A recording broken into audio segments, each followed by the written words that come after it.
Though a majority of men who are diagnosed with prostate cancer survive, they often end up with side effects from the treatment, including urinary incontinence and sexual dysfunction.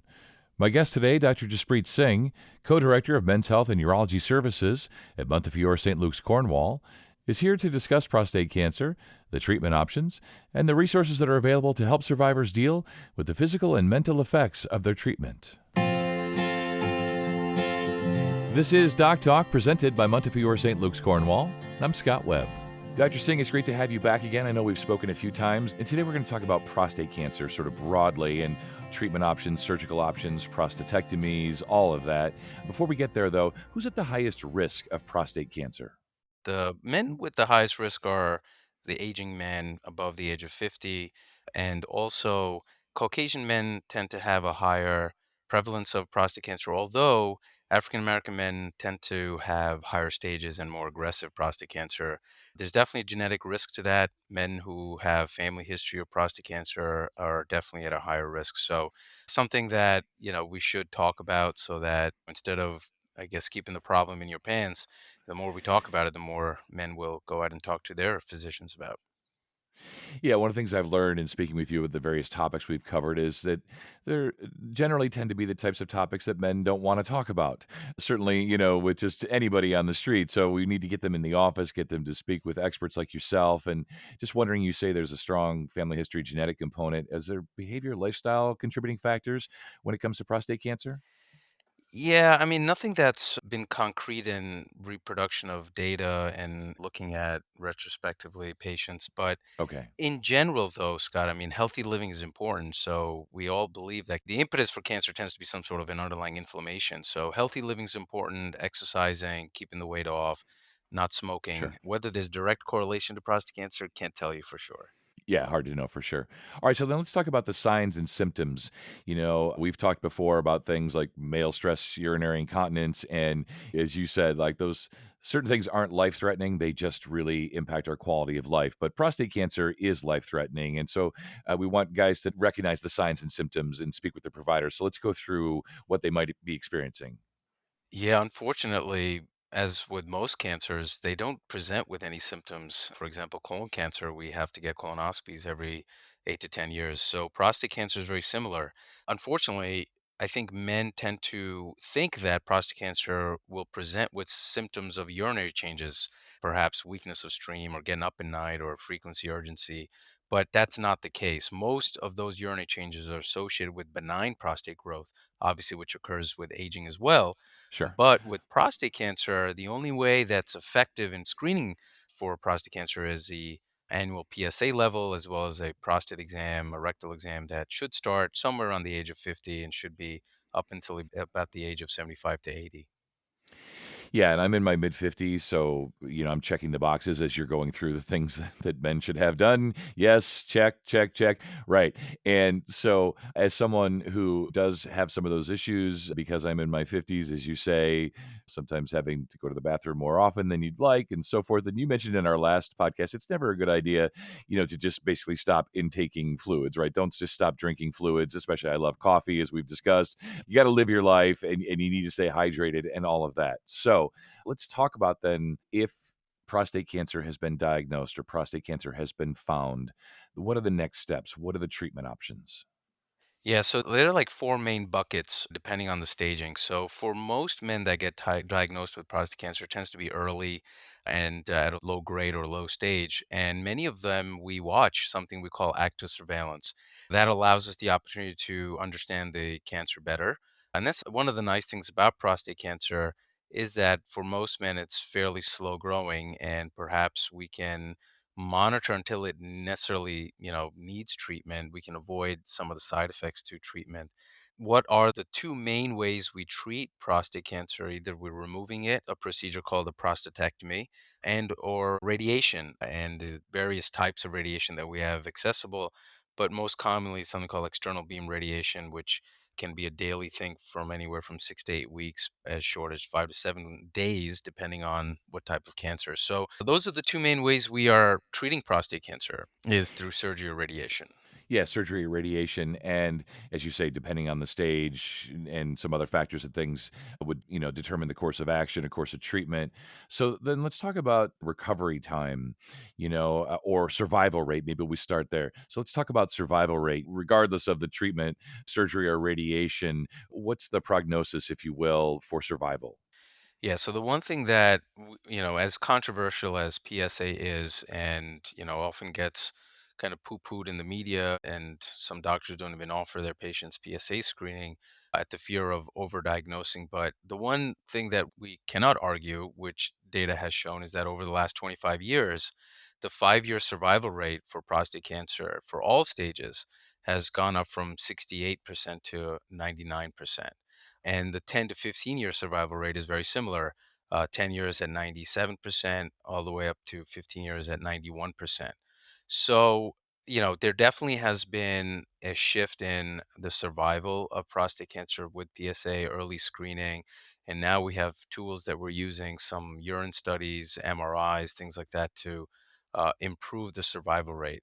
Now, the downside to that, Scott, is because we have increased the life expectancy after the diagnosis and treatment of prostate cancer, many issues of survivorship come into play. And that's where Right. we're taking out the time to kind of highlight, so that now you have most of men that get treated with prostate cancer living 15 years after the diagnosis, if not longer.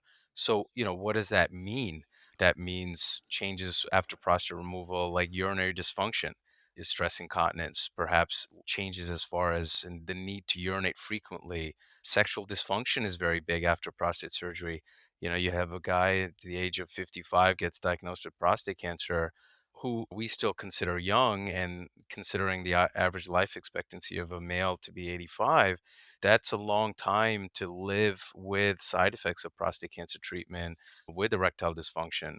There's mental or psychological issues that also often are not talked about and get ignored, perhaps depression from ED, or sexual dysfunction, orgasmic changes, shortening of penile length, and then just the embarrassment of urinary incontinence. How does that play on a man's psyche day to day? Where, again, not picking on women, but a lot of women understand leakage of urine as they get pregnant and as they get older, learn to manage with that. Men don't, in general, have urinary incontinence. And now you have to manage with that after prostate removal.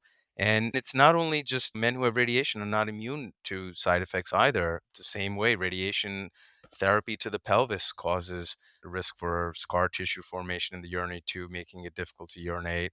Bowel dysfunction. The bowels are very close to the bladder and often get radiated as we're trying our best to radiate to the prostate, but you have some of the adjacent organs that get involved.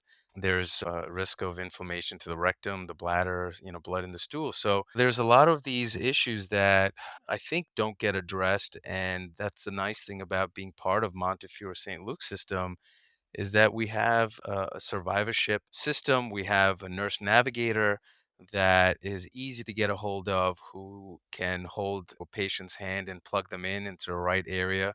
Many doctors that I can tell you, frankly, Scott, as a urologist, we don't get trained in helping men who are having depressive issues or anxiety issues.